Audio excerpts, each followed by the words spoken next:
প্রত্যেক মুমিনকেই গবেষক হতে হবে। আপনাকে রিসার্চ করতে হবে প্রত্যেকটা কাজ দিয়ে, যে কাজটা আপনি করেন, যে আমলটা আপনি করেন, আপনার এই আমলটা শুদ্ধ কিনা। প্রিয় মুসলিম ভাইয়েরা বোনেরা, আপনি যে আমলটা করেন সেটা শুদ্ধ কিনা, কোরআন এবং সুন্নাহর আলোকে এটা অথেন্টিক কিনা, নাকি আপনি মনে করছেন এটা কোরআনের নির্দেশ অথচ আল্লাহ তাআলা আপনাকে এ ব্যাপারে কিছুই বলেননি। আপনি ভাবছেন এটা রাসূল সাল্লাল্লাহু আলাইহি ওয়াসাল্লামের সুন্নাহ অথচ রাসূল সাল্লাল্লাহু আলাইহি ওয়াসাল্লামের সহিহ হাদিসের মধ্যে এটার কোনোটাই নাই। কি হয়ে যাবে তখন আপনার এই আমলটা জানেন আপনারা? কি হবে? সেটা বেদাত হয়ে যাবে।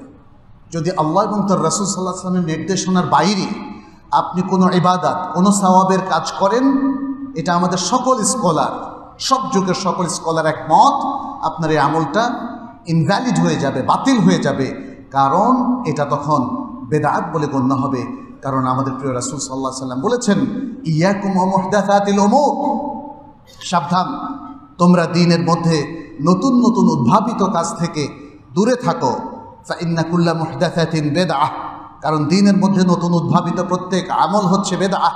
ওয়া কুল্লা বিদআতিন দালালাহ, আর প্রত্যেক বেদআহ হলো দলালা বা ভ্রষ্টতা, মিসগাইডেন্স। ওয়া কুল্লা দালালাতিন ফিন্নার, আর প্রত্যেক এই বেদআতগুলো আমাদেরকে কোন দিকে নিয়ে যায়? এটা দালালাত হিসাবে আমাদেরকে জাহান্নামের দিকে নিয়ে যায়।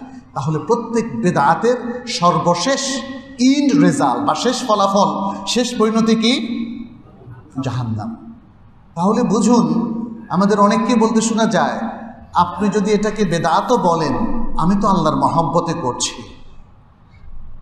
আল্লাহ এবং তার রাসূলের পক্ষ থেকে নির্দেশনা হলো, আপনি আল্লাহর মহব্বতে যদি কোনো ভুল কাজ করেন, যদি কোনো বেদআত করেন, ইভেন যদি কোনো পাপও করেন। এখন অনেক মানুষকে ঢোল বাজিয়ে সারা রাত নারী পুরুষ একসাথে নেচে গেয়ে ইবাদত করতে দেখা যায় কিনা?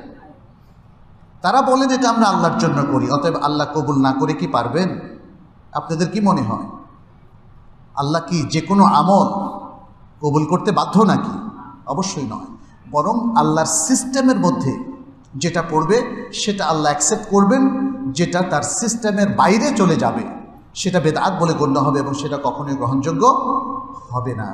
ফলে বেদআত থেকে নিজেদেরকে মুক্ত রেখে বিশুদ্ধ পন্থায় আল্লাহর ইবাদত করার জন্য এবং হালাল হারাম মেনে চলার জন্য, জীবনটাকে আল্লাহ এবং রাসূল সাল্লাল্লাহু আলাইহি ওয়াসাল্লামের নির্দেশনার আলোকে সাজানোর জন্যে আমাদের কোরআন সুন্নাহর জ্ঞান দরকার এবং সর্বপ্রথম দরকার আল কোরআনের জ্ঞান। যদি আপনারা আল কোরআনের সাথে কানেকশন তৈরি করতে না পারেন, এই কানেকশন হবে সর্বাত্মক কানেকশন, এই কানেকশন হবে প্রতিদিনের কানেকশন। কিন্তু আফসোস, আমাদের মুসলিমদের মধ্যে অনেকের কোরআনের সাথে দিনের পর দিন, সপ্তাহের পর সপ্তাহ, মাসের পর মাস কোনো কানেকশন নাই। এবং আফসোস সেই সমস্ত মুসলিম ভাই বোনদের জন্যে যারা কোরআনের তেলাওয়াতটা এখন পর্যন্ত রপ্ত করতে পারলেন না। তাহলে কোরআনের সাথে তাদের কানেকশন হলো কি করে? কোনো সম্ভাবনা আছে? কিন্তু কোরআনের সাথে কানেকশন তৈরি করতে পারেন নাই। এবং আরেকটা বিপর্যয় তারা তৈরি করেন, যখন বাংলা শব্দ দেখে দেখে তিনি কোরআন পড়েন। শরিয়া, লয়র শিকার, ফ, আলিফ, লাম, মিম, এভাবে তিনি আরবি দেখে কোরআন পড়তে পারেন না। এবং উলামায়ে কেরাম বলেছেন, যারা বাংলা উচ্চারণ দেখে কোরআন পড়েন তারা পাপী।